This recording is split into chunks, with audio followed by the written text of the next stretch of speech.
दृष्टि ट्यूटोरियल के YouTube channel पर आप सबों का स्वागत है। पॉकेट वीडियो के अंतर्गत जो पॉकेट वीडियो गागर में सागर का काम करता है, अर्थात छोटे छोटे तथ्यों में बड़े बड़े प्रश्नों को बनाने की क्षमता होती है। बस यूँ ही समझ लीजिए, एक क्लास एक क्वेश्चन के बराबर होता है। यह शुरुआत कर दी गई है। उम्मीद करते हैं आप खूब पसंद करेंगे, ढेर सारा शेयर करेंगे, ढेर सारा लाइक देंगे। चलिए प्रारंभ करते हैं। आज रैंकिंग का वह प्रश्न जो लगभग अधिकांश परीक्षाओं में पूछा जाता है, इस प्रश्न को देखते ही आप पहचान रहे होंगे। याद रखेंगे, पूरे प्रश्न को पढ़ना नहीं है, बनाने का तरीका सीखिए। चूँकि ये पॉकेट वीडियो क्लास है, इसलिए कम समय में अधिक जानकारी प्राप्त करने की मंशा हमारी और आपकी होती है। स्थान परिवर्तन का यह प्रश्न है। जैसे ही आप देखते हैं कि यह स्थान परिवर्तन का प्रश्न है, तो इसमें 3 प्रकार के प्रश्न पूछे जा सकते हैं। या तो कुल छात्रों की संख्या, या तो दोनों के मध्य में छात्रों की संख्या, या व्यक्तियों की संख्या, या स्थान बदलने के बाद सोहन का। इसको पहचानना जरूरी है। क्या पहचान है इसकी? प्रश्न ने अंतिम पंक्ति आप देखेंगे, मोहन का बाएं से 46वां दे रखा था। मोहन का दिया था, मोहन का नहीं पूछेगा, ठीक दूसरे व्यक्ति का पूछेगा। सोहन का पूछा उसने। मोहन का लेफ्ट साइड से डेटा दिया है, और अगर मोहन का लेफ्ट से डेटा दिया तो निश्चित तौर पर सोहन का स्थान दाहिने से पूछेगा। ये याद रखना, यही पहचान है इसकी। सोहन का दाहिने से पूछेगा।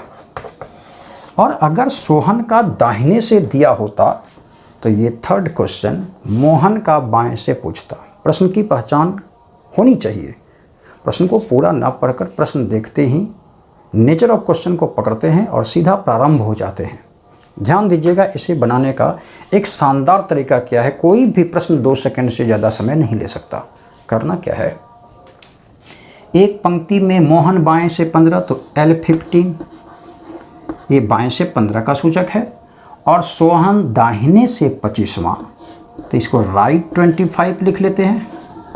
और ये सूचक होगा, ये जो लाइन खींच रहे हैं, ये सूचक होगा स्थान परिवर्तन का। स्थान परिवर्तन के बाद लेफ्ट से एक लड़के का दिया है 46। आप पहचानते होंगे, अगर लेफ्ट से दिया तो तय मानिए क्वेश्चन, थर्ड क्वेश्चन राइट से पूछेगा। तीनों प्रश्नों को बनाने का तरीका सीखेंगे। देखिए, ये 15 आप चाहें तो वहाँ स्क्रीन पर जब आपको 15 मिले तो 14 समझिएगा। प्रश्न बनाने का तरीका है। और यहाँ जो 25 लिख रहा है, ये जो 25 लिख रहा है, इसे आप 24 समझेंगे। यानी 15 की जगह यूज करना है वैल्यू 14 की, और 25 के जगह यूज वैल्यू है 24। यूज वैल्यू क्या हुआ, दिए गए वैल्यू से -1। हो गया काम पूरा। अब प्रश्न आसानी से बन जाएगा। देखिए, सबसे पहले कुल छात्रों की संख्या निकालना सिखा रहे हैं। देखिएगा, इसी 3 आंकड़ों का प्रयोग करेंगे। कुल छात्रों की संख्या निकालने के लिए ये जो आंकड़ा दिया हुआ था 46, ध्यान से देखिए किधर से दिया है, लेफ्ट से। तो दिया लेफ्ट से, आप राइट वाले यूज वैल्यू को जोड़ देंगे, ये 24, और जवाब मिल जाएगा आपको 70। ये है टोटल नंबर निकालने का तरीका। है ना आसान? यही निकाल सकते थे कुल छात्र। कैसे? लेफ्ट से 46, देन राइट की यूज वैल्यू को जोड़ना है। लेफ्ट में राइट वाली यूज वैल्यू, तो 46 + 24 = 70। था ना 2 सेकंड का क्वेश्चन। आगे देखिए, अब बिटवीन निकालना हो। बिटवीन निकालने के लिए ये तो 70 आप निकाल चुके हैं, में से इन दोनों का योगफल ध्यान रखिएगा। 70 - 25 + 15, 25 + 15 मीन्स 40। और दोनों के मध्य में छात्रों की संख्या 30 आ गई। अब थर्ड क्वेश्चन, जो सबसे ज़्यादा इम्पॉर्टेंट है, जो सबसे ज़्यादा पूछता भी है, वो है थर्ड क्वेश्चन। कैसे बनाएंगे? ध्यान से देखिएगा छात्रों इसको। इसमें 2 स्थितियां उत्पन्न होती हैं। उसने किधर से पूछा है बताइए? राइट से। ये देखने की तो ज़रूरत भी नहीं है, चूँकि प्रश्न में लेफ्ट से डेटा दिया गया है तो राइट से पूछना ही है उसे। तो उसने राइट से पूछा। आपके पास आंकड़े कौन कौन हैं? 15, 25 एंड 46। आपके पास आंकड़े हैं 15, 25 और 46, ये बस इन्हीं 3 आंकड़ों से प्रश्न बनाना है, चौथे आंकड़े की ज़रूरत है नहीं। कैसे निकालेंगे? पूछा है राइट से। 46 तो आंकड़ा आपके पास है ही है।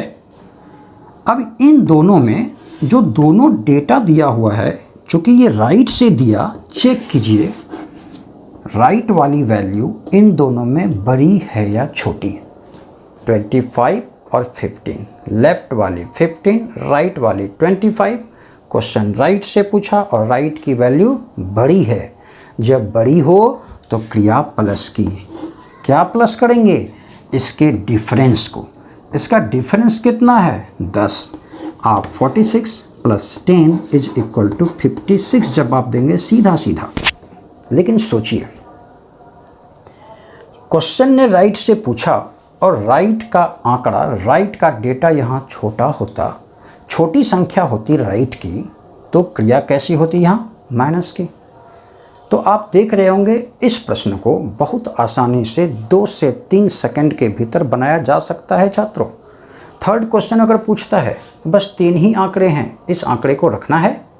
ये आंकड़ा लेफ्ट से दिया था 46 को आपने रखा। अब इसके डिफरेंस को या तो प्लस करना है या तो माइनस करना है। प्लस कब करना है? यह आंकड़ा जिस छोर से दिया है, लेफ्ट छोर से दिया है, और पूछेगा किधर से? राइट से। क्लियर हो गया? आंकड़ा लेफ्ट से दिया, पूछा राइट से, तो राइट वाला आंकड़ा अगर बड़ा है वहाँ तो जोड़ेंगे, अगर वहाँ छोटा है तो घटा देंगे। जैसे यहाँ पर आपने देखा था कि क्वेश्चन राइट से पूछा गया था और इन दोनों में राइट की वैल्यू थोड़ी बड़ी थी, इसलिए क्रिया प्लस की हो गई। और या तो प्लस या तो माइनस किसका करते हैं? तो आप कहेंगे इन दोनों के डिफरेंस का या तो प्लस या तो माइनस करेंगे। वो तो परिस्थिति गवाह होगी कि आपको प्लस करना है या माइनस। तो इस प्रकार अब आपके YouTube चैनल पर छोटे छोटे पॉकेट वीडियो क्लास लाकर गागर में सागर का काम करेंगे। छात्रों, इसे ढेर सारा लाइक, ढेर सारा सब्सक्राइब और ढेर सारा शेयर देंगे। चलिए मिलते हैं अगले पॉकेट वीडियो क्लास में। धन्यवाद।